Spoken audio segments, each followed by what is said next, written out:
نم آنکھوں کے ساتھ دھیما سا مسکرا دی تھی۔ ارزم مجھے ایک بار ڈیڈ سے ملوا دے، میں آپ کے ساتھ ساتھ ان سے بھی بہت پیار کرتی ہوں، میں انہیں بہت زیادہ یاد کرتی ہوں۔ اب وہ پاکستان آ گئے ہوں گے، آپ مجھے ان کے پاس لے چلیں۔ وہ اپنے چہرے پہ پھیلے آنسو صاف کرتی ہوئی ہلکی آواز میں بولی تھی۔ رونے کی کیا ضرورت تھی؟ اگر یہ بات منوانی تھی یار، میں ویسے بھی تمہارے فادر کے پاس تمہیں لے جاتا، آئندہ اس طرح اپلیکیشن مت دینا، سیدھا حکم کرنا۔ وہ اس کے بالوں کو سہلاتا بولا تھا۔ وہ اس کے بازو پہ سر رکھ کے آسودگی سے مسکرائی تھی۔ Thank you Arzam. وہ بس اتنا ہی کہہ سکی تھی۔ اس کا احسان وہ کسی طرح نہیں بھول سکتی تھی، جس طرح اس نے اس کی مدد کی تھی، نیک رشتہ قائم کیا تھا اور پھر رشتے کی نسبت اتنی محبت دی تھی، اتنا خیال رکھا تھا، اتنی اچھی فیملی دی تھی۔ وہ کیسے اس سے نظریں پھیر سکتی تھی؟ پھر بیکار بات، اپنے فادر سے مل کر بھول مت جانا، مجھے یہ نہ ہو انہیں دیکھ کر اپنے معصوم شوہر کو ہی نظر انداز کر دو۔ وہ شرارت سے بولا تو وہ اسے گھور کر رہ گئی تھی۔ ایسا کبھی نہیں ہوگا، آپ بھی کوئی بھولنے والے ہیں؟ وہ اس کی بات پر ناراضگی سے بولی تھی۔ ناٹ ایٹ آل۔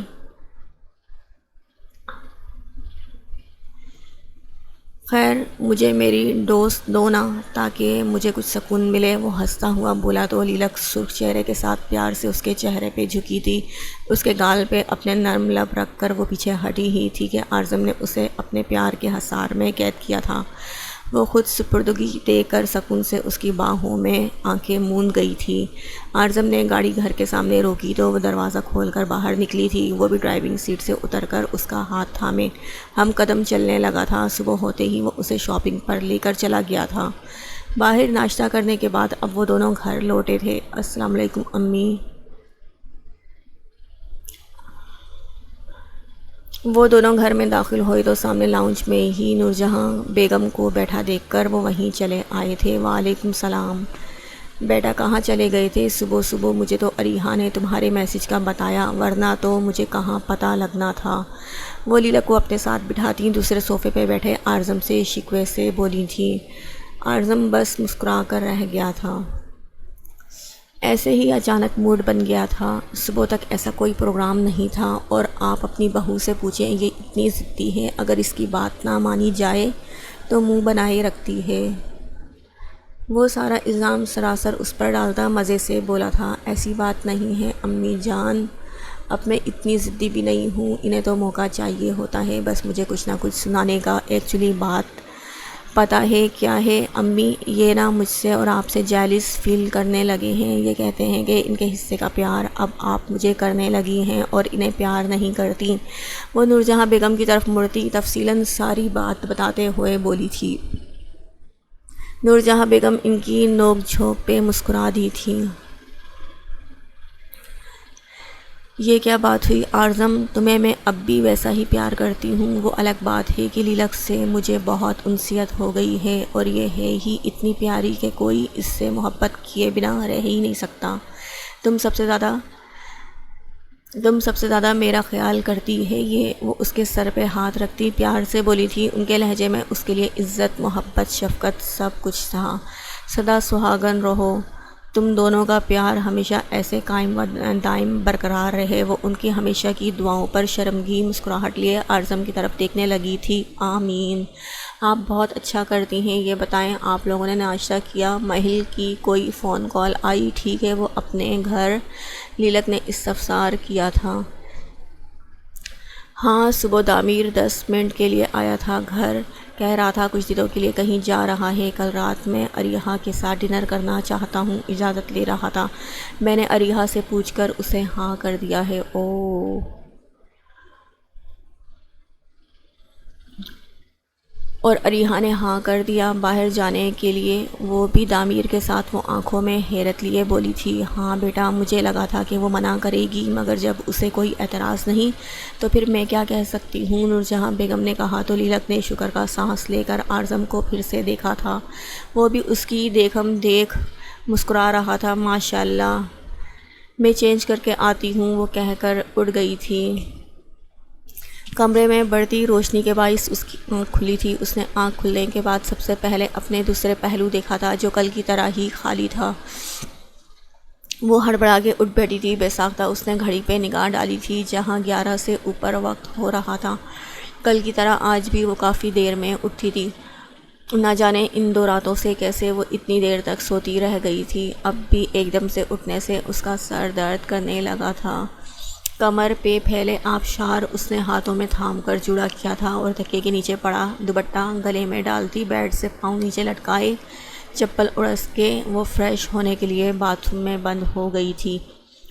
کچھ دیر بعد وہ سرخ فراک پہنے واپس باہر آئی تھی۔ پورا خالی کمرہ اسے منہ چڑھا رہا تھا۔ کل کی طرح آج بھی وہ اسے جگائے بنا ہی چلا گیا تھا۔ اتنا تو وہ اب جان ہی گئی تھی کہ وہ ہاسپٹل گیا ہوگا، مگر اسے جگا تو سکتا تھا۔ چند منٹ بال سکھانے کے بعد اپنی سرخ لپسٹک ہونٹوں پہ لگائی تھی اور سوٹ کے ساتھ ہم رنگ دوپٹہ سر پہ ڈال کے کمرے میں ایک نگاہ ڈال کر کمرے سے باہر نکل آئی تھی۔ سیڑھیاں اترتے ہوئے اپنے اس شاندار بنگلے کو دیکھا تھا جس کی ایک ایک چیز صفائی کی وجہ سے چمک رہی تھی۔ اس نے نوٹ کیا تھا کہ فرش پہ بھی ایک مٹی کا ذرہ بھی نظر نہیں آتا تھا۔ سفید فرش ہر وقت چمکتا رہتا تھا۔ انہی سوچوں میں اس نے سیڑھیوں سے لاؤنج کا سفر طے کیا تھا۔ اب کہاں جاؤں؟ وہ سیڑھیوں کے پاس کھڑی ارد گرد نکلتے کوریڈورز کو دیکھتی کنفیوژن سے خود ہی بولی تھی، جبکہ بیچ میں لاؤنج واقع تھا۔ مسز زارق وہ ابھی کھڑی ہی تھی جب کسی نسوانی آواز پہ اس نے پیچھے مڑ کے دیکھا تھا۔ لمحے کو تو وہ اتنے بڑے خالی گھر میں یکدم اپنے قریب سے آتی آواز سن کر ڈر ہی گئی تھی۔ جی اپنے پیچھے مڑ کر دیکھا تو سفید یونیفارم میں کھڑی عورت کو پایا۔ وہ لمحے کے 1000ویں سیکنڈ میں انہیں دیکھ کر پہچان گئی تھی کہ وہ یہاں کی کوئی میڈ ہوں گی۔ آپ یہاں کیا کر رہی ہیں؟ بڑی میم صاحب آپ کا ناشتے کی ٹیبل پہ انتظار کر رہی ہیں۔ ابھی اس وقت ناشتہ؟ اس کی بات سن کر مہل اس کی تکلیف میں ناشتے کی ٹیبل تک جانے لگی تھی۔ السلام علیکم، کیسی ہیں آپ؟ میڈ اسے ناشتے کی ٹیبل تک پہنچا کر وہاں سے چلی گئی تھی، جبکہ وہ دھیمے سے کرسی کھینچتی اپنی میٹھی آواز میں بولی تھی، وعلیکم السلام، کیا حال ہے بیٹا؟ میں کب سے آپ کا انتظار کر رہی ہوں۔ وہ اسے بیٹھتا دیکھ کر مسکرا کے بولی تھی، اس کی وجہ سے انہوں نے بھی اب تک ناشتہ نہیں کیا تھا۔ سوری، ایکچولی آج بھی آنکھ نہیں کھلی، آپ کو انتظار کرنا پڑا۔ وہ گود میں ہاتھ رکھ کے منمنا کے بولی تھی، کل بھی وہ ان کے سامنے شرمندہ ہو گئی تھی اور آج بھی شرمندہ تھی۔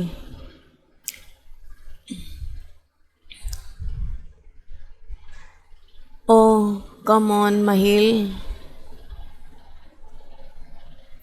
ہوتا ہے، تم بس انجوائے کرو، ابھی شروعات ہے، ایڈجسٹمنٹ میں وقت درکار ہے اور تمہیں بالکل شرمندہ ہونے کی ضرورت نہیں ہے۔ کل بھی مجھے زارق بتا کر گیا تھا تمہاری طبیعت کا، اور آج بھی اس نے تمہیں نہ اٹھانے کے بارے میں تاکید کی تھی۔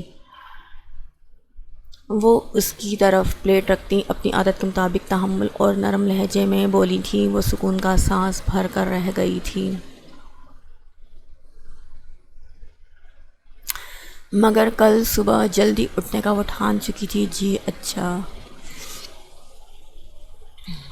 وہ پلیٹ پہ جھکی بولی تھی، خواہ مخواہ اسے غصہ آنے لگا تھا، میں گھر جانا چاہتی ہوں۔ وہ کچھ لمحے بعد بولی تھی، اچھا ہاں بیٹا جاؤ گھر۔ وہ اس کے استفسار کرنے پر ناسمجھی کے بعد بولی تھی۔ کافی دیر بعد انہیں اس کا جملہ سمجھ میں آیا تھا۔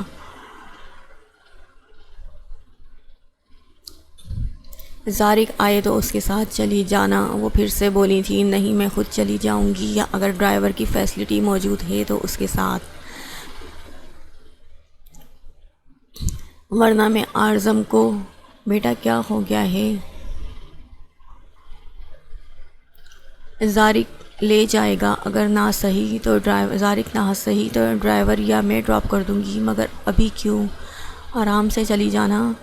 زارق سے پوچھ لیا تھا تم نے؟ وہ اس کو بیچ میں روک کر تیزی سے بولی تھی، آپ زارق کو پریشان مت کیجیے گا، میں ڈرائیور کے ساتھ چلی جاؤں گی۔ وہ چمچ پلیٹ پہ رکھتی اپنی سرخ نظریں اٹھا کر بولی تھی، تم دونوں کے بیچ کوئی ناراضگی ہوئی ہے کیا؟ یوں پہلے دن بیوی شوہر کے ساتھ ہی اپنے میکے جاتی ہے، تم ڈرائیور کے ساتھ جاؤ گی تو تمہارے گھر والے کیا سوچیں گے؟ وہ اس کا سادہ سا روپ دیکھ کر بولی تھی، کل کی طرح آج بھی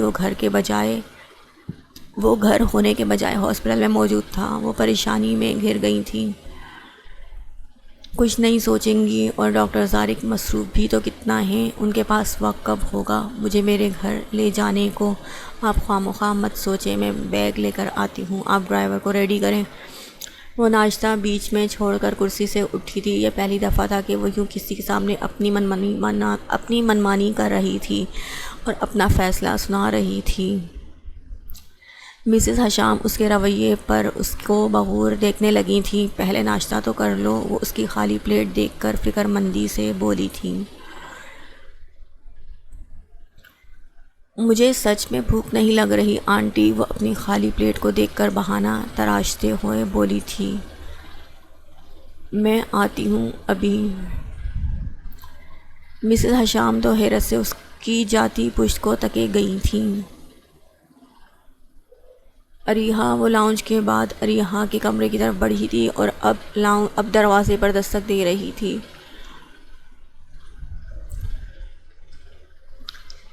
جی، اجازت ملنے پر وہ بنا کوئی لمحہ ضائع کیے کمرے میں داخل ہوئی تھی۔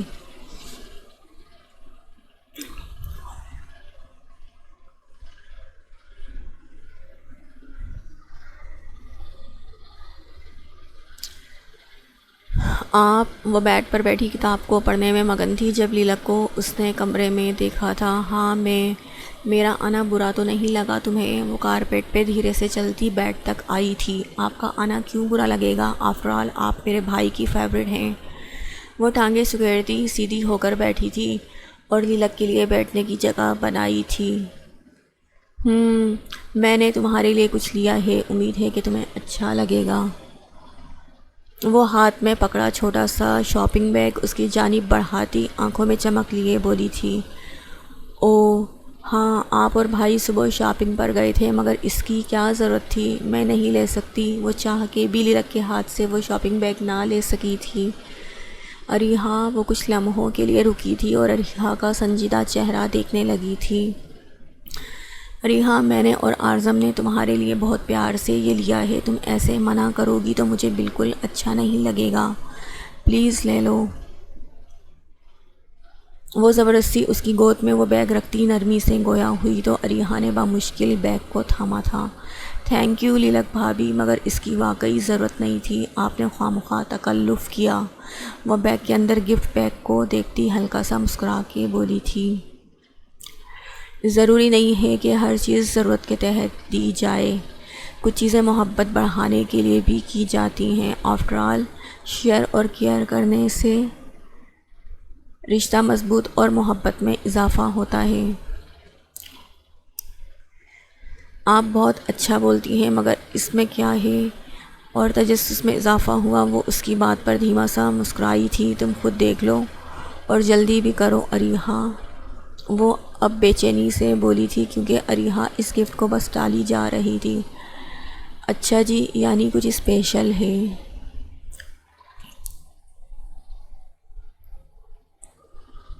وہ گفٹ ریپر کو کھولتی کھلکھلا کے ہنسی تھی، مگر پورا ریپر کو کھولنے کے بعد جب پیکٹ سے نظر سامنے نکلی، پیکٹ سے جو چیز نکلی تو وہ آنکھوں میں حیرت لیے لیلک کو بغور دیکھنے لگی تھی۔ یہ میرے لیے ہے بھابھی، وہ حیرت کی زیادتی سے بمشکل بول پائی تھی۔ لیلک نے ہنستے ہوئے اسبات میں سر ہلایا تھا، اس کا خوبصورت چہرہ حیرت کی زیادتی سے سرخ ہو گیا تھا۔ او مائی گاڈ بھابھی، بھائی، you are guys are really. اس سے خوشی سے جملہ بھی نہ مکمل ہو پایا تھا۔ وہ تو بس ڈبے میں چمچماتا کالے رنگ کا لیٹسٹ آئی فون ہاتھ میں تھامے وہ خوشی سے نہال ہو گئی تھی۔ پسند آیا تمہیں؟ وہ اسے بے حد خوش دیکھ کر پرجوش سے بولی تھی۔ اسے یقین تھا کہ اریحا کو واقعی فون ضرور پسند آئے گا۔ پسند کیا، میری خواہش تھی کہ مجھے کوئی میرا فیوریٹ فون گفٹ کرے اور یوں ہی سرپرائز کرے۔ میں سچ میں بہت خوش ہوں، آپ بہت اچھی ہیں، شکریہ۔ وہ اس کا کومل ہاتھ تھامے محبت سے بولی تھی۔ اس کے چہرے پہ خوشی کے تمام آثار نمایاں تھے، لیلک اسے خوش دیکھ کر پرسکون ہو گئی تھی، ویسے بھی اب وہ اس کی اچھی دوست بن کے رہنا چاہتی تھی۔ مہل کے جانے کے بعد وہ خاصا چپ تھی، اور شادی کے سارے قصے کے بعد عریہا کو اس نے پہلے سے بڑھ کر سنجیدہ اور سمجھدار پایا تھا۔ دوستی استوار کرنے کا ایک یہی طریقہ اسے سمجھ آیا تھا۔ تمہیں میں بس خوش دیکھنا چاہتی تھی، اسی لیے اعظم جب مجھے موبائل کے فون کی شاپنگ کروانے گئے تو مجھے تم بھی یاد آ گئی۔ Thanks again. وہ موبائل کا پیکٹ سائڈ ٹیبل پہ رکھتی پھر سے بولی تھی۔ وہ دونوں ادھر ادھر کی باتوں میں مصروف ہو گئی تھیں جب ایک دم دروازہ کھلا تھا۔ مہل کمرے میں داخل ہوئی تو وہ دونوں ایک دوسرے کو حیرت سے دیکھنے لگی تھیں۔ مہل تم؟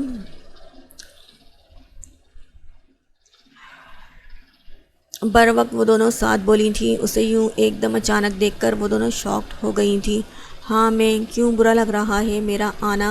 وہ پہلے ہی غصے میں تھی، ان دونوں کا ایسا ری ایکشن دیکھ کر وہ چڑ گئی تھی۔ بیگ اس نے غصے سے صوفے پہ ڈالا تھا اور سینڈلز اتار کے صوفے پہ ہی بیٹھ گئی تھی۔ نہیں یار، طارق بھائی بھی آئے ہوں گے، میں کچن میں جاتی ہوں، تم سے بعد میں ملوں گی۔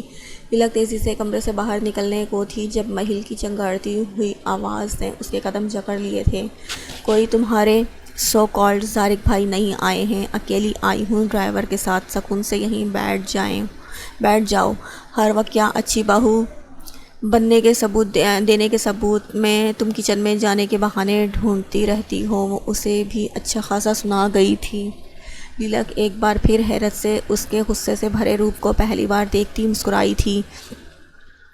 عریہا نے بھی اس کا ساتھ دیا تھا۔ کیا ہوا، پہلے ہی دن کوئی لڑائی ہو گئی ہے کیا؟ عریہا دوپٹہ گلے میں ڈالتی بیڈ سے اتری تھی اور صوفے پر اس کے برابر میں بیٹھتی ہوئی بولی تھی۔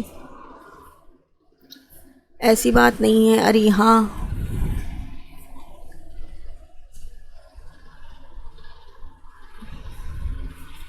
مجھے بھوک لگ رہی ہے، تم کھانے کو کچھ لاؤ۔ وہ غصیلی طبیعت کے ساتھ لاچاری سے بولی تھی۔ کیا ہوا مہل، سب ٹھیک ہے؟ کوئی پریشانی ہے کیا؟ اب تو ان دونوں کو فکر لاحق ہو گئی تھی۔ پریشانی سے لیلک گویا ہوئی تھی۔ تم سب کی بہت یاد آ رہی تھی، تبھی ملنے چلی آئی۔ ابھی طارق ہاسپٹل میں تھے، رات میں لینے آئیں گے، تبھی ڈرائیور کے ساتھ آئی ہوں، وہ اپنی طرف سے صفائی دیتی ہوئی بولی تھی۔ ہاں ٹھیک ہے، مگر تم پریشان کیوں لگ رہی ہو؟ چہرہ بھی اتنا لال ہو رہا ہے۔ عریہا اس کی کلائی تھامتی تشویش سے اس کا سرخ چہرہ دیکھتی فکر مندی سے بولی تھی۔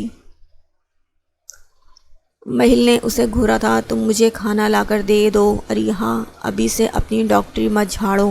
وہ اس کی تشویش زدہ لہجے پہ تپ کے بولی تھی۔ تم تو آج کاٹ کھانے کو آ رہی ہو، 2 راتوں میں ہی بدل گئی ہو۔ وہ اس کے پاس سے اٹھتی ہوئی چڑھ کر بولی تھی۔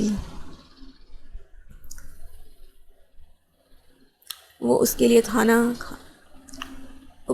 کھانا لینے کمرے سے باہر چلی گئی تھی۔ مہل سب ٹھیک ہے؟ عریہا کے جانے کے بعد لیلک نے نرمی سے اس سے پوچھا تھا۔ وہ ویسے ہی تم لوگوں کو چھیڑ رہی تھی۔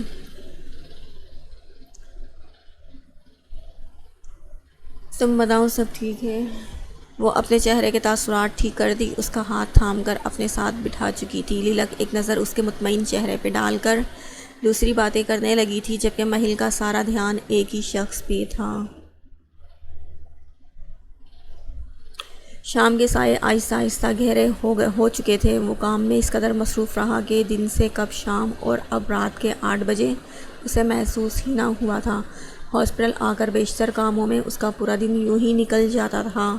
اب بھی اپنا روم لاک کرتا دروازہ بند کر کے باہر نکلا تھا۔ کوریڈور میں ایک نظر ڈالتا وہ ہاسپٹل کے مین دروازے کی طرف بڑھ ہی رہا تھا جب اس کا فون بجنے لگا تھا۔ وہ جیب میں سے فون نکالتا فون کو کان سے لگا گیا تھا۔ جی ماما خیریت ہے؟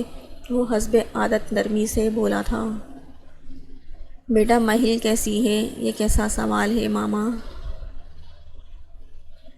وہ ان کے سوال پہ ایک دم چونکا تھا۔ وہ کار پارکنگ میں جانے کے بجائے ہاسپٹل سے منسلک گارڈن کی طرف قدم بڑھا چکا تھا۔ جو پوچھ رہی ہوں آنسر کرتے جاؤ مجھے۔ ان کے دو ٹوک لب و لہجے پہ وہ حیرت سے فوراً کان سے ہٹا کر ان کا نام اسکرین پہ پڑھنے لگا تھا کہ واقعی ماما ہی ہیں یا کوئی اور۔ آبویسلی ماما بہت اچھی ہیں۔ کیوں، کیا ہوا؟ سب ٹھیک ہے، میں گھر ہی آ رہا ہوں، پھر بات کرتے ہیں، وہ تحمل سے بولا تھا۔ مت آؤ گھر، کیونکہ مہل گھر پہ نہیں ہے۔ واٹ؟ کیوں، کہاں گئی؟ ایک دم سے اس کی آواز حسب عادت تیز ہو گئی تھی۔ اپنے گھر، ان کے دو لفظ کے جواب پر وہ ششپا پنج کا شکار ہوا تھا۔ اور کس کے ساتھ آپ نے بھیجا انہیں؟ اسے ان کی بات پہ حیرت ہوئی تھی۔ رات تک تو وہ اچھی خاصی اس کی قربت سے خوفزدہ ہو گئی تھی، اور اب بنا اجازت طلب کیے، بنا کوئی بات کیے وہ اپنے گھر بھی چلی گئی تھی۔ نہیں بیٹا، تم اسے لے آؤ، مجھے گھر ایسے اچھا نہیں لگ رہا۔ تمہاری کوئی ناراضگی ہے تو بیٹا کمرے میں سارٹ آؤٹ کرو، یوں غصے سے اپنے گھر نہیں جایا جاتا۔ اور تم بھی روزانہ ہاسپٹل نکل جاتے ہو، یہ کیا طریقہ ہے زارق؟ تم تو اسے پانے کے لیے بے حد کانشیس تھے، اب کیا ہوا ہے؟ وہ اسے سمجھانے لگی تھی۔ ماما، آپ سے انہوں نے کچھ کہا ہے کیا؟ کیا؟ ہمارے بیچ کوئی ناراضگی نہیں ہے، آپ ٹینشن مت لیں، وہ پریشانی سے بولا تھا۔ نہیں، تمہیں یوں ہاسپٹل نہیں جانا چاہیے تھا، صبح وہ یہی کہہ گئی تھی کہ تم بہت مصروف ہو، اسے ڈراپ نہیں کر سکتے، اب اسے منا کر گھر لے آؤ، میں انتظار کر رہی ہوں۔ وہ اسے ہدایت دیتی فون بند کر چکی تھی، جبکہ وہ تھکے ہوئے قدموں کے ساتھ واپس سے کار پارکنگ کی طرف بڑھا تھا۔ سارا موڈ آف ہو گیا تھا، موڈ گھر جا کر آرام کرنے کا تھا۔ تھکاوٹ کی وجہ سے سر بھی بھاری ہو رہا تھا، مگر اسے لانا بھی ضروری تھا۔ گاڑی مہل کے گھر کے راستے پہ ڈالتا وہ زن سے دوڑانے لگا تھا۔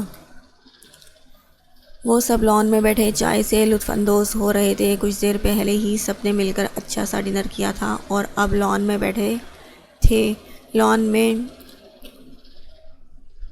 بچھے اندھیرے اور کچھ ٹھنڈی ہواؤں نے ماحول کو خوبصورت کر دیا تھا۔ نورجہاں بیگم سونے کے لیے کمرے میں جا چکی تھی، جبکہ وہ چاروں اب تک وہیں تھے۔ اعظم لیپ ٹاپ لیے ان کو کمپنی دینے کے باعث وہیں بیٹھا ہوا تھا، مگر سارا دھیان لیپ ٹاپ پہ ہی تھا، جبکہ وہ تینوں نہ جانے اپنی کون کون سی باتوں میں مصروف تھیں۔ وہ سب ایسے ہی مصروف رہتے کہ رنگ بیل نے ان سب کا دھیان دروازے کی طرف کیا تھا۔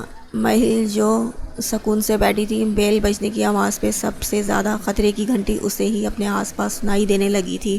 بے ساختہ اس نے اپنی کلائی پہ بندی گھڑی پہ نگاہ ڈالی تھی، جہاں رات کے 10:30 ہو رہے تھے۔ جب 9 بج گئے تب تک اسے یہ یقین ہو چلا تھا کہ اب وہ نہیں آئے گا۔ اس کے آنے کی تمام امیدیں دم توڑ گئی تھیں، مگر بیل کی آواز پہ اسے دروازے کے پاس ہی لگا تھا، ورنہ رات کے اس وقت کون ہو سکتا ہے؟ اور ایسا ہی ہوا تھا۔ اعظم نے اٹھ کر دروازہ کھولا تو اسی شخص کے نمودار ہونے پر مہل کے دل کی دھڑکنیں معمول سے بگڑ چکی تھیں۔ ٹھنڈ میں بھی اس کے ہاتھوں کی ہتھیلیوں میں پسینہ در آیا تھا، جبکہ ماتھے پہ لکیریں بجھ گئی تھیں۔ وہ لان میں ان کے سامنے والی کرسی پر براجمان ہوا تو اسے تب واپس ہوش آیا تھا۔ لان میں ایک دم جانی پہچانی خوشبو پھیلی تھی۔ اس نے نگاہ اٹھا کر چور نگاہوں سے سامنے دیکھا تھا، جو چہرے پہ ہلکی سی مسکراہٹ سجائے اعظم کی باتوں کا جواب دے رہا تھا۔ اتنی دیر کر دی تم نے یار، مہل کب سے تمہارا انتظار کر رہی تھی، اب تو ہم سونے جانے لگے تھے۔ اعظم کی بات پہ وہ تعصب سے سر ہلا کر رہ گیا تھا۔ ایک بیزار سی نظر اس دشمن جاں کے جھکے ہوئے سر پہ ڈالی تھی، جو اس سے بیگانگی اختیار کیے ساکت سی بیٹھی تھی، سانسیں ہی لے رہی تھی۔ راستے میں گاڑی خراب ہو گئی تھی، پھر میکینک کی وجہ سے لیٹ ہو گیا، بس اب اجازت دو، ہمیں وقت واقعی زیادہ ہو گیا ہے۔ مجھے تو اس وقت اچھا نہیں لگ رہا تھا آنا، مگر پھر آنا ہی پڑا۔ بیوی تو میری یہاں ہے، بیڈ روم میں نیند کیسے آئے گی اکیلے؟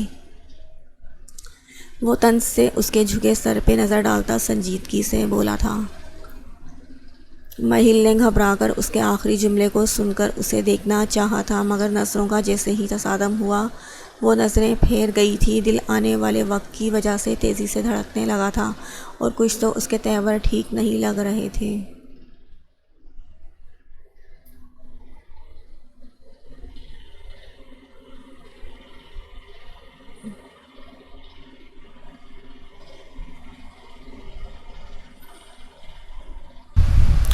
ابھی کہاں، پہلے کھانا کھا لو پھر آرام سے چلے جانا۔ اعظم نے اسے روکنا چاہا تو وہ کرسی سے اٹھ گیا تھا۔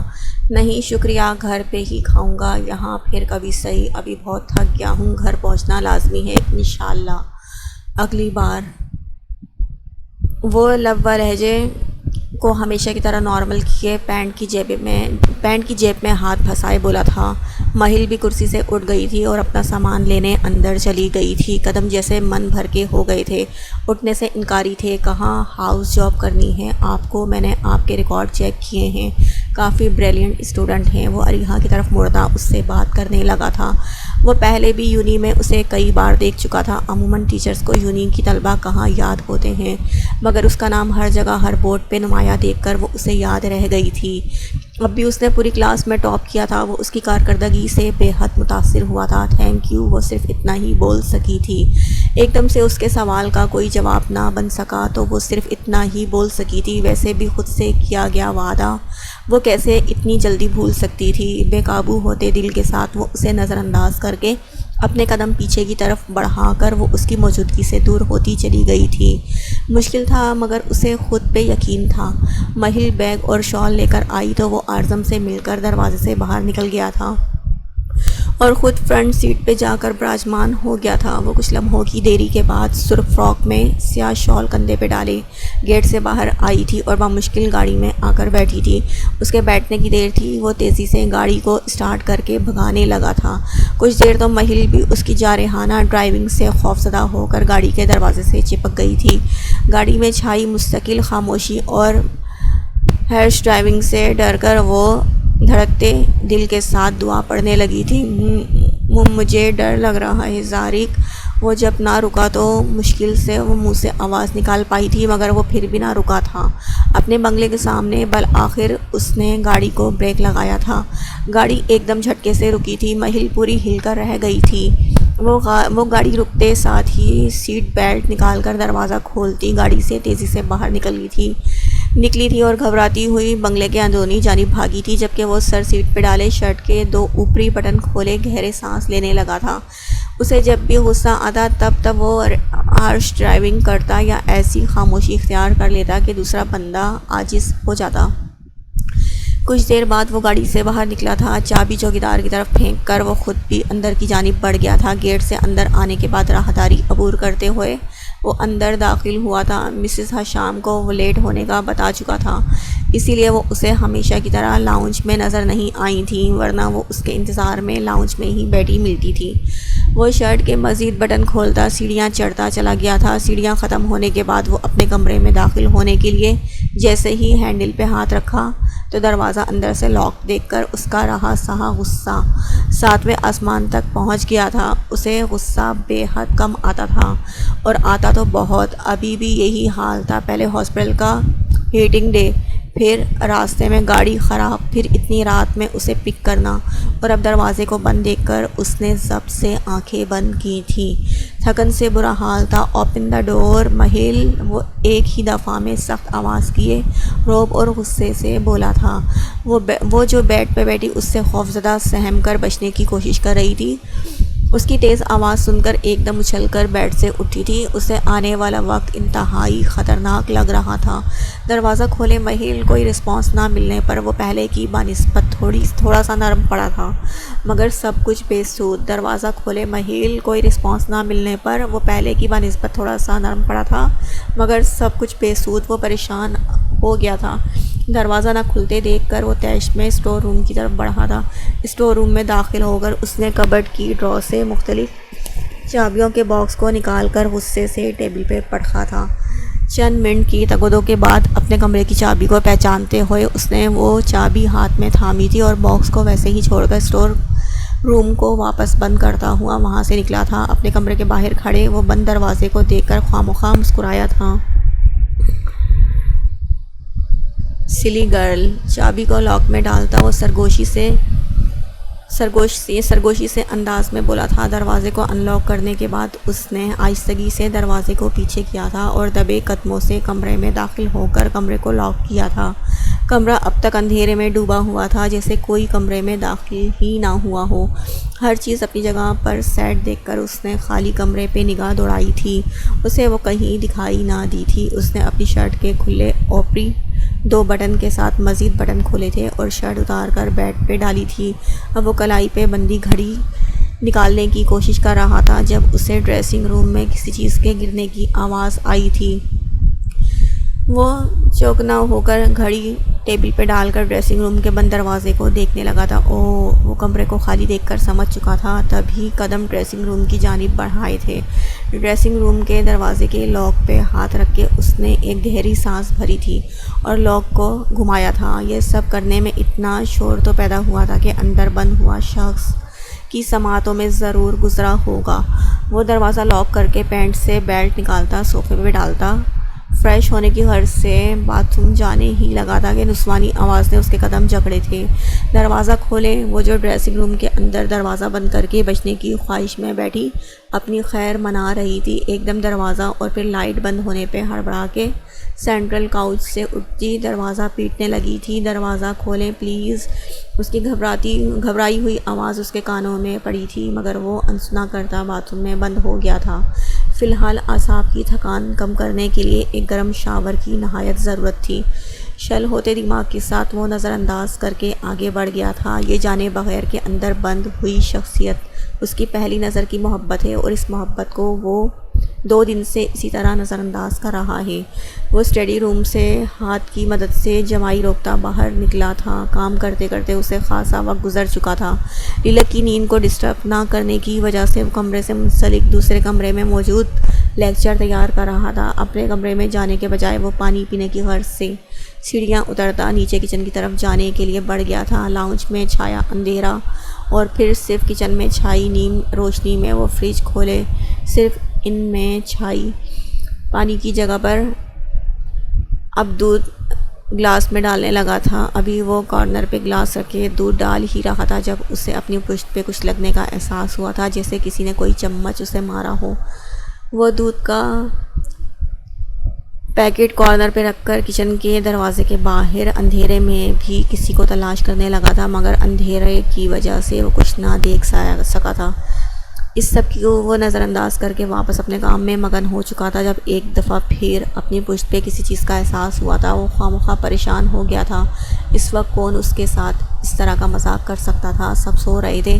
وہ سنجیدہ ہو کر غصے سے دودھ کا پیکٹ فریج میں پٹکتے ہوئے گلاس ہاتھ میں تھامے کچن سے باہر نکلا تھا۔ ابھی اس نے سوچا ہی تھا کہ ڈائننگ ایریا کی لائٹ آن کر کے چھان بین کی کوشش کرے جب اسے اپنے کندھے پہ نازک ہاتھ کے لمس کا احساس ہوا تھا۔ یہ لمس اس کے لیے بہت جانا پہچانا تھا۔ وہ ماتھے پہ لکیریں بچھائے رخ کو موڑے اب اسے دیکھنے لگا تھا۔ ڈائننگ ٹیبل پہ بیٹھی وہ پورا آئس کریم کا باؤل لیے ساتھ پورا اسپون کا باکس ٹیبل پہ رکھے آئس کریم کھانے میں مصروف تھی اور اب آئس کریم کو چھوڑے اسے دیکھ کر مسکرا رہی تھی۔ وہ بے ساختہ اپنی کلائی پہ بندھی اسمارٹ واچ سے ٹائم دیکھنے لگا تھا، مگر ٹائم کو دیکھتے ہی اسے حیرت ہوئی تھی۔ رات کے 3:30 بج رہے تھے۔ وہ خود تو لیٹ ہو ہی گیا تھا، مگر ایک تو کافی دیر پہلے ہی سوئی تھی اور اب اس وقت ڈائننگ ٹیبل میں براجمان آئس کریم سے لطف اندوز ہو رہی تھی۔ طبیعت ٹھیک ہے اس وقت؟ یہ وہ اس کے قریب آتا بولا تھا جبکہ اشارہ آئس کریم کے باؤل کی طرف تھا۔ مجھے باہر جانا ہے، لے کر چل رہے ہیں آپ اس وقت باہر؟ وہ بھویں اچکا کر اسے دیکھنے لگا تھا۔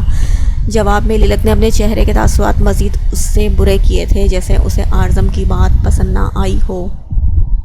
اس وقت میں کیا برائی ہے؟ آپ جو پروفیسرز ہوتے ہیں نا، ان میں یہی خرابی ہوتی ہے کہ وہ ہر چیز میں نقص نکالتے ہیں۔ اگر اسٹوڈنٹ ایک کے بعد ایک کلاس لے رہے ہیں صبح سے دوپہر تک، اس کے بعد اگر وہ کہیں ذرا سی دیر میں اپنا لنچ کرنے چلے جائیں تو تب بھی آپ پروفیسرز کو مسئلے شروع ہو جاتے ہیں کہ ان کی کلاس میں پہنچنے سے پہلے اسٹوڈنٹ کیوں کلاس سے غائب ہیں۔ اگر کبھی اسٹوڈنٹس کینٹین میں یا ان میں بیٹھے گوسپ میں مگن ہوں تو تب بھی آپ ٹیچرز کو سانس لینے میں مسئلہ شروع ہو جاتا ہے۔ آخر ان لوگوں کو اتنا وقت کے ساتھ پرابلم کیوں ہوتا ہے؟ پروفیسر اعظم لشاری صاحب، وہ سنجیدگی سے کہتی ہوئی مستقل ایک ہاتھ اس کے کالر پہ رکھے جبکہ دوسرے ہاتھ سے اس کی شرٹ کے بٹن کھول اور بند کر رہی تھی۔ کبھی اعظم اس کے ہاتھوں کی حرکات کو مد نظر رکھ رہا تھا جو کالر کے بہانے اس کی گردن پہ رقص کر رہے تھے، تو کبھی اس کے چہرے کے سنجیدہ تاثرات۔ تمہیں میرے شعبے سے مسئلہ ہے یا اس وقت سے یا مجھ سے ہی؟ تمہارے مطابق میں تمہیں خوش نہیں رکھ پا رہا ہے نا؟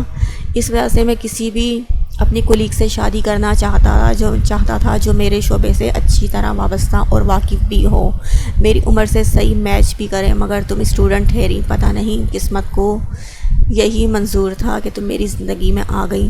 By the way Mrs Lashari, اگر آپ 6 سال لگا کر مزید پڑھ لیتی تو آپ کو پروفیسر سے اتنے مسائل نہ ہوتے اور تمہارا چھوٹا بیبی جیسا ذہن کسی کشمکش کا شکار نہ ہوتا۔ وہ اس کے ٹھنڈے ہاتھ کو اپنی گردن سے ہٹاتا اپنے ہاتھ میں لیتا بولا تھا۔ لیلک کا اس کی باتوں پہ غصے سے چہرہ سرخ ہونے لگا تھا۔ میرے ساتھ آپ کی صحیح بن نہیں رہی، یا میں آپ کو وہ وقت یا خوشیاں نہیں دے پا رہی جو آپ کی کولیگ آپ کی ایج فیلو دیتی؟ آپ کو ذرا شرم نہیں آتی نا؟ میرے سامنے بار بار دوسری لڑکی سے شادی کو ڈسکس کرتے ہوئے وہ آنکھوں میں غصہ لیے تیز آواز میں بولنے لگی تھی اور کرسی پہ پاؤں رکھ کر ٹیبل سے اترنے کی کوشش کرنے لگی تھی، مگر اسی وقت اعظم نے اس کا ہاتھ چھوڑ کر اپنے دونوں ہاتھ اس کے گرد ٹیبل پہ جما کر اس کے جانے کی تمام راہوں کو ختم کیا تھا اور اس کے خفا خفا چہرے کو دیکھنے لگا تھا۔ اب تم خواہ لڑ رہی ہو۔ طنز کی شروعات پہلے تم نے شروع کی تھی۔ اگر میں نے کچھ اپنے جواب میں کہنا چاہا تو غصے سے تم آگ بگولا ہو کر بیچ راستے میں چھوڑ کر جا رہی ہو۔ لیکن میں تمہاری ناراضگی لڑائی کی حالت میں بھی برداشت نہیں کر سکتا، اور یوں اس طرح بیچ راہ میں چھوڑنا تو بالکل بھی نہیں۔ وہ اس کا ٹیبل پہ سے اتر کے جانے پہ چوٹ کرتا ہوا بولا تھا۔ اگر وہ اس کے گرد ہاتھ نہیں جماتا تو ابھی وہ یہاں سے جا بھی چکی ہوتی۔ اس کو اپنے طریقے سے وارن کرتا ہوا وہ آخر میں اس کی تھوڑی سے اس کا جھکا سرخی مائل چہرہ اٹھاتا نرمی سے بولا تھا۔ لہجے میں بلا کی محبت اور قدر تھی۔ ہر بار کی طرح وہی فلمی ڈائیلاگز، پہلے دل دکھانا پھر 2 جملے بول کر معصوم بن جانا۔ مجھے نہیں کرنی بات آپ سے۔ اس کے چہرے پہ اب بھی خفگی نمایاں تھی۔ ہر بار وہ اس کی زبان سے ہوتا کسی بھی لڑکی کا ذکر اسے بدگمان کر دیتا تھا۔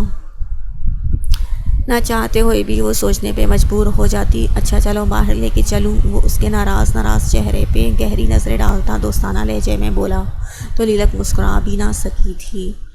اب میرا دل نہیں کر رہا، بیڈ روم میں جانا ہے مجھے۔ وہ اس کے مضبوط کندھے پہ ہاتھ جماتی اسے دور کرنے کی صحیح میں بولی تو وہ خود بخود ذرا پیچھے ہٹ گیا تھا۔ کیا واقعی؟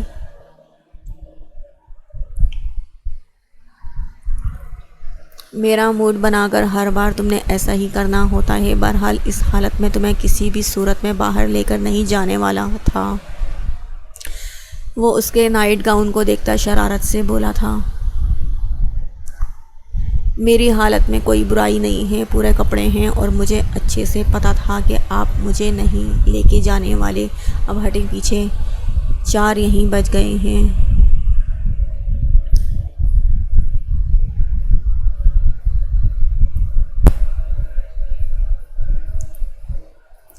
وہ اب پوری طرح سے ٹیبل پر سے اترتی اس کے مد مقابل آئی تھی۔ ہائی لیڈی، ریلیکس، ہم کل شام تمہاری من پسند جگہ جائیں گے۔ اب موڈ ٹھیک کرو اور میرے ساتھ ہمارے بیڈ روم میں چلو۔ وہ اس کا ہاتھ تھام کر چھوٹے چھوٹے قدم چلتا ہوا بولا تھا جبکہ وہ اس کی تکلیف میں چلتی جا رہی تھی۔ وہ آدھے گھنٹے بعد فریش سا باتھ روم سے باہر نکلا تھا۔ گرم پانی سے شاور لینے کے بعد اس کی آدھی تھکن اتر چکی تھی۔ وہ بیڈ پہ بیٹھا ایک ضروری کیس کی فائل لے کر پڑھنے لگا تھا۔ اس آدھے گھنٹے میں وہ یہ تو بھول ہی گیا تھا کہ جانے سے پہلے کیا کر کے جا چکا ہے۔ چند ورق ادھر ادھر کرنے کے بعد اس نے فائل کو بند کر کے سائڈ ٹیبل کی ڈرا میں رکھنے ہی لگا تھا جب اس کی نگاہ اسی ڈائمنڈ کے سیٹ پہ پڑی تھی جو ولیمے کی رات اس نے جارحانہ انداز میں دراز میں پھینکا تھا۔ بے-ساختہ اس نازک سے سیٹ کو اپنے ہاتھ میں لیا تھا اور اس کو محسوس کرنے کی کوشش کی تھی جبکہ اگلے ہی لمحے اس سیٹ سے وہ نسوانی وجود اس کے ذہن کے پردے میں آ چمکا تھا جسے وہ کچھ دیر سے بھلائے ہوئے تھا۔ بلکہ اگر یوں کہا جائے کہ نظر انداز کرنے کے ساتھ ساتھ قدر بھی کھو چکا تھا۔ دوسرے ہی لمحے اس نے وہ سیٹ واپس دراز میں ڈال کر دراز بند کی تھی اور ڈریسنگ روم کی طرف بھاگا تھا۔ او شیٹ! وہ اپنی لاپرواہی پر جی بھر کے شرمندہ ہوا تھا۔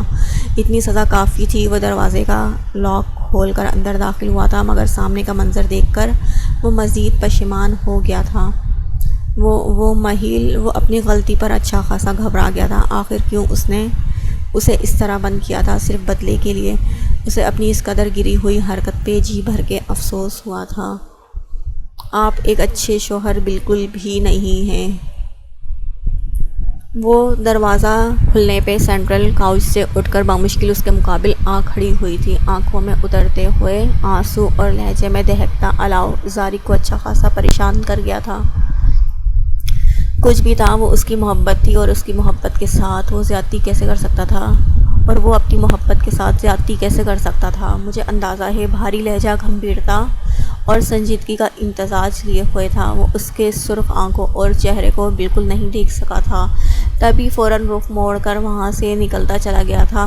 کب ٹھیک ہوگا سب؟ وہ ساری سچویشن پر دکھ اور پریشانی سے سوچتی وہیں کارپیٹ پر بیٹھ گئی تھی۔ کل سے تمام روٹین کو وہ ذہن میں ترتیب دینے لگی تھی۔ جب سب چیزیں ایک جگہ ترتیب سے سوچ لی تو وہ اٹھ کر کمرے میں آ گئی تھی، مگر کمرے کو خالی اور بیڈ کو بے شکن دیکھ کر اس کا دل پھر خراب ہوا تھا۔ اس قدر بڑا کمرہ اور اس میں اکیلا پن جھیلنا اس کے لیے آسان نہیں تھا۔ وہ اپنی قسمت پر افسوس کرنے لگی تھی۔ بے دل سی بیڈ پر وہ سیدھے لیٹ کر اپنی غلطی سوچنے لگی تھی، جس کی وجہ سے آج ان حالات میں پہنچی تھی۔ بہت سوچنے کے بعد بھی کوئی معقول وجہ اس کے ہاتھ نہ لگی تھی۔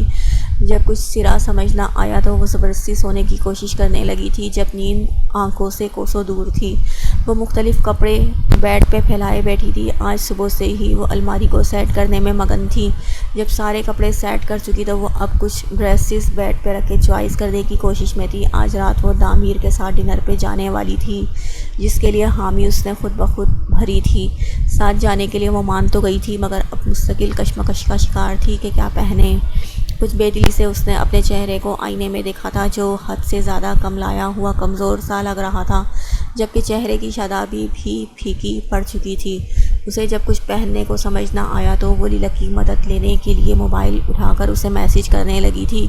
کھڑکی سے آتی روشنی کمرے میں پھیل چکی تھی، بھاری پردے کھڑکی سے ہٹ چکے تھے۔ وہ آنکھوں میں ہوتی چھن سے آنکھیں کھولتی اٹھ بیٹھی تھی۔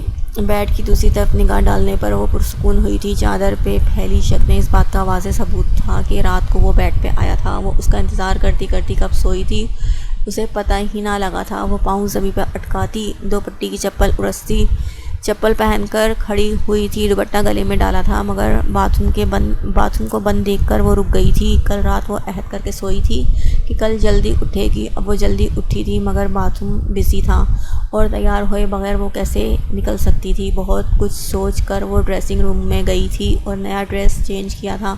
کل رات وہ بات تو لے ہی چکی تھی۔ باسکٹ میں سے اپنا فیس واش اور ٹوتھ پیسٹ اور ایک لپسٹک اٹھا کر وہاں سے نکل کے کمرے سے باہر نکل گئی تھی۔ اب وہ کوریڈور میں کھڑی مختلف دروازوں کو دیکھ رہی تھی۔ تھوڑی دیر بعد وہ ایک کمرے کا دروازہ کھولتی اندر داخل ہوئی تھی۔ کمرہ دیکھ کر ہی اسے ریسٹ روم کا گمان ہوا تھا۔ وہاں کی ہر چیز ترتیب کے ساتھ سیٹ تھی۔ وہ باتھ روم میں جا کر کچھ دیر بعد فریش ہو کر آئی تھی۔ لبوں پہ لپسٹک لگائے، اپنے سلکی بال ہاتھوں سے سنوار کر اس نے ریشمی دوپٹہ سر پہ لیا تھا اور چیزیں وہیں رکھ کر ایک بار پھر کمرے سے بھاگی تھی۔ راستہ یاد کرتی وہ سیڑھیاں اتری تھی اور اب کچن کی طرف گئی تھی۔ کچن میں داخل ہوتے ہی اس کے قدم رکے تھے اور کچھ گھبرا بھی گئی تھی۔ کچن میں کھڑے مختلف سرونٹس کو یونیفارم میں دیکھ کر وہ الجھی تھی۔ Good morning ma'am. ان میں سے ایک ملازم اس کے سامنے آیا تو وہ بے ساختہ اپنا چہرہ دوپٹے سے چھپا گئی تھی۔ گڈ مارننگ، وہ بمشکل بولی تھی۔ کچن میں 2 میل سرونٹس اور ایک ان کی ہیلپر دیکھ کر وہ حیران ہوئی تھی اور کچھ پریشان بھی۔ یہاں تو وہ ناشتہ بنانے آئی تھی اور اب ان کے ہوتے ہوئے اسے اپنا آپ فضول لگ رہا تھا، جبکہ دل دکھی ہونے لگا تھا۔ تب ہی وہ ہمت کر کے ان کی ہیلپر کی جانب بڑھی تھی۔ وہ ایکچولی کیا میں کوکنگ کر سکتی ہوں؟ وہ لفظوں کو ترتیب دیتی گویا ہوئی تو وہ اسے دیکھ کر مسکرا دی تھی۔ مسز زارق، آپ اس گھر کی مالک ہیں، جبکہ ہم نوکر۔ آپ جو چاہیں کر سکتی ہیں۔ آپ مجھ سے کیوں اجازت لے رہی ہیں؟ وہ اس کے معصوم گھبرائے چہرے کو دیکھتی ہوئی نرمی سے بولی تو اس کے ہونٹ مسکراہٹ میں ڈھلے تھے۔ اپنی نئی پہچان پر اس کا دل مسکرایا تھا۔ آپ ان سب کو یہاں سے لے جائیں گی پھر؟ وہ ان میل سرونٹس پہ ایک نظر ڈالتی بولی تو وہ اس بات میں سر ہلا گئی تھی۔ مگر آپ کیوں ناشتہ بنائیں گی؟ ہمارے ہوتے ہوئے بڑی میم یا مسٹر زارق کو معلوم ہو گیا تو وہ ناراض ہو جائیں گے۔ نہیں، میں نے ان سے اجازت لے لی ہے، اب آپ کچن خالی کریں گے؟ وہ ان کی بات کاٹتی بولی تھی کیونکہ اب وقت زیادہ ہو چکا تھا۔ ان کے کہنے پر وہ سب کو کچن کے باہر لے گئی تھی۔ جب اس نے تسلی کر لی کہ سب چلے گئے تو مہل نے اپنا دوپٹہ اتار کر سائڈ پہ رکھا تھا اور پراٹھے بنانے لگی تھی۔ پراٹھے بنا کر اس نے آملیٹ کا مکسچر بنایا تھا، جبکہ اب وہ جوس بنانے میں مگن تھی۔ وہ کچن کے کام میں اس قدر پرفیکٹ تھی کہ ذرا سی دیر میں وہ گنے چنے کام کر چکی تھی۔ وہ تیار ہو کر ناشتے کے لیے نیچے آیا تو ڈائننگ ایریا میں کھڑے کچن کے ملازمین کو دیکھ کر وہ ناسمجھی سے انہیں دیکھنے لگا تھا۔ احمد صاحب، آپ کو معلوم ہے نا مجھے 8 بجے آج 8 بجے ہاسپٹل جانا ہوتا ہے اور اب تک آپ لوگ یہیں کھڑے ہیں۔ وہ ڈائننگ ٹیبل کو خالی دیکھ کر گھڑی میں وقت دیکھتا بولا تھا جہاں 7:30 بج رہے تھے۔ مسٹر زارق، مسز زارق اندر ہیں، انہوں نے ہی ہمیں باہر جانے کو کہا ہے، اگر یقین نہ آئے تو آپ خود ان سے پوچھ لیں۔ نائلہ ہیلپر بولی تو وہ عجیب نظروں سے کچن کے دروازے کو دیکھنے لگا تھا۔ جبکہ کک آپ لوگ ہیں۔ خیر جائیں آپ سب۔ نہ چاہتے ہوئے بھی اس کا لہجہ طنزیہ ہو گیا تھا۔ ان کے کہنے پر سب ملازم وہاں سے جا چکے تھے۔ وہ کوٹ کو کرسی پہ ہینگ کرتا کچن کی جانب بڑھا تھا۔ یہاں کیا کر رہی ہیں آپ؟ وہ اس کو بیسن کے آگے کھڑا دیکھ کر اس کی پشت پہ بکھرے بھورے بالوں کو تکتا بولا تھا۔ وہ دوپٹے سے بے نیاز اور خود کے ہی وجود سے لاپرواہ کام میں مگن تھی۔ آپ کو نظر نہیں آ رہا برتن دھو رہی ہوں؟ وہ بنا مڑے ہی اس کی آواز اور اس کے وجود سے آتی مخصوص خوشبو کو محسوس کرتی اعتماد سے بولی تھی۔ مگر کیوں؟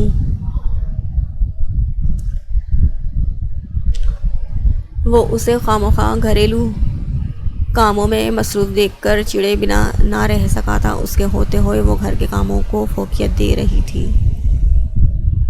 کیونکہ میری مرضی۔ وہ اب بھی پہلے کی طرح مصروف سے انداز میں بولی تو وہ سب سے کام لے گیا تھا۔ میرا ناشتہ کیوں نہیں بنانے دیا آپ نے احمد صاحب کو؟ وہ صبر سے کام لیتا وہیں کرسی پہ بیٹھ گیا تھا۔ کیونکہ آج سے آپ کا ناشتہ میں بناؤں گی۔ وہ نل بند کرتے ہوئے کچن کارنر سے اپنا دوپٹہ اٹھاتی گلے میں ڈالتی بولتی اسے حیران کر گئی تھی۔ اور آپ کو یہ خوش فہمی کب سے ہوئی کہ میں آپ کا بنایا ہوا ناشتہ ایکسیپٹ کر لوں گا؟ اس کا جملہ مہل کے تن بدن میں آگ لگا گیا تھا۔ اسے اس قدر ذلت کبھی محسوس نہیں ہوئی تھی جتنی اس شخص کے جملے نے دی تھی۔ مجھے کوئی خوش فہمی نہیں ہے۔ وہ اپنے گلے میں پھنستے آنسوؤں کا گلا گھونٹتی خود کو یقین دلاتی مضبوط تر لہجے میں بولی تھی، مگر اس کے مزید کہے گئے جملے نے اس کا سارا دل مار دیا تھا۔ آئندہ ان خرافات میں پڑنے کی بالکل ضرورت نہیں ہے۔ ہر کام کے لیے ملازم موجود ہیں گھر میں۔ دوسری بار آپ مجھے کچن میں موجود نظر نہ آئیں۔ وہ کرسی سے اٹھتا گھمبیرگی سے بولتا اسے مایوس کر چکا تھا۔ آپ ایک اچھے شوہر بالکل بھی نہیں ہیں۔ وہ رات کا جملہ ایک بار پھر اس کے سامنے دہرا رہی تھی، مگر فرق صرف اتنا تھا کہ رات کو وہ کمزور تھی مگر اب لہجہ مضبوط تھا۔ مجھے اندازہ ہے۔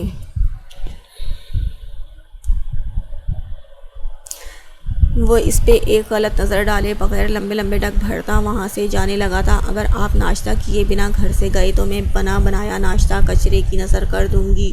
وہ چیخ کر بولی۔ وہ صبح سے اس کے لیے محنت کر رہی تھی۔ رات کو اس قدر دیر سے سونے پر بھی وہ جلدی اٹھ کر اس کے لیے ناشتہ تیار کرنے لگی تھی اور وہ اسے مستقل نظر انداز کرتا جا رہا تھا۔ میرے ناشتے کا کوئی موڈ نہیں ہے۔ وہ کرسی سے کوٹ اٹھاتا پہنتا ہوا سنجیدگی سے بولا تو وہ اس بار ہتے سے ہی اکھڑ گئی تھی۔ کس بات کی سزا دے رہے ہیں مجھے آپ؟ ایک بار میری غلطی سے مجھے آگاہ تو کر دیجئے، اگر میں آپ کے معیار پر پورا نہیں اترتی تو آپ نے مجھ سے شادی ہی کیوں کی؟ وہ اس کا بازو تھامتی ملامتی نظروں سے اس کے سنجیدہ چہرے کو دیکھتی، اب بے بسی سے گویا ہوئی تھی۔ یہ پہلی بار تھا کہ وہ کسی کے لیے اتنے ہاتھ پیر مار رہی تھی، وگرنہ اس کی اپنی نیچر کے خلاف تھا۔ مجھے آپ سے شادی کرنی تھی اور میں نے کر لی، اور سزا کیسی؟ ہاں، اس کا لہجہ بھاری ہوا تھا، جبکہ آخر میں وہ طنزیہ ہنسا تھا۔ اس سزا سے 10 درجہ کم سزا ہے جو آپ نے مجھے دی ہے۔ مجھے دیر ہو رہی ہے، اپنا خیال رکھیے گا۔ بے ساختہ وہ اس کی آنکھوں سے نکلتے آنسو دیکھ کر اپنا ہاتھ بڑھا کر ان آنسوؤں کو صاف کر گیا تھا، مگر جب اپنے عمل کو محسوس کیا تو وہ فوراً نامحسوس انداز میں پیچھے ہٹا تھا اور کہتا وہاں سے چلتا چلا گیا تھا۔ مہل کشمکش کا شکار ہوتی کرسی پر ڈھل سی گئی تھی۔ دن کی شروعات ہی اتنی بھیانک ہوئی تھی کہ اس کی آنکھوں سے گرم سیال بہنے لگا تھا۔ اپنی تمام محنت اسے ضائع ہوتی ہوئی نظر آئی تھی، مگر اس کے آخری جملے نے اسے ٹھیس پہنچائی تھی۔ یہ ایک ریسٹورانٹ کے خوبصورت سے ٹیرس کا منظر تھا۔ ایک کارنر پہ لگی ٹیبل کے گرد 2 کرسیوں کو لگی دیکھ کر وہ ایک کرسی پر آ کر بیٹھ گئی تھی۔ وہ چند منٹ پہلے ہی تعمیر کے ساتھ اس ریسٹورانٹ میں داخل ہوئی تھی، جبکہ وہ اسے ویٹر کے ذریعے موجودہ مقام پر بھیج چکا تھا اور خود نیچے کچھ مینیجر سے ڈسکس کر رہا تھا۔ وہ کرسی پر بیٹھی سرخ گلابوں سے سجی ہوئی ٹیبل اور ٹیرس کو حیرت کی ملی جلی کیفیت سے دیکھ رہی تھی۔ یہ سب اس کے لیے بالکل نیا تھا۔ پہلی بار تھا کہ وہ یوں اس طرح کے ماحول میں اکیلی بیٹھی تھی، ورنہ اس طرح کے منظرات ہمیشہ اس نے ٹی وی پر ہی دیکھے تھے۔ اس طرح کبھی اصلی زندگی میں بھی ہوگا یہ سب کہاں اس نے سوچا تھا۔ سیاہ رات میں چمکتے ہوئے ستارے، پورے چاند کی روشنی اور ٹیرس پہ جلتی ڈھیروں موم بتیوں کے ماحول کی فس و خیز بنا دیا تھا، جبکہ گلاب اور موتی کی تازہ خوشبو سے پورا ٹیرس خوشبو میں نہایا ہوا تھا۔ وہ حیرانگی کے ساتھ ساتھ دل میں خوش بھی ہو رہی تھی، نہ جانے کیوں ایک انجانی سی خوشی محسوس کر رہی تھی۔ اتنا انوکھا محسوس ہو رہا تھا کہ وہ کیا ہی بیان کرتی۔ وہ اپنے خیالوں میں اس قدر مگن تھی کہ اسے کسی کی موجودگی کا احساس ہی نہ ہوا تھا۔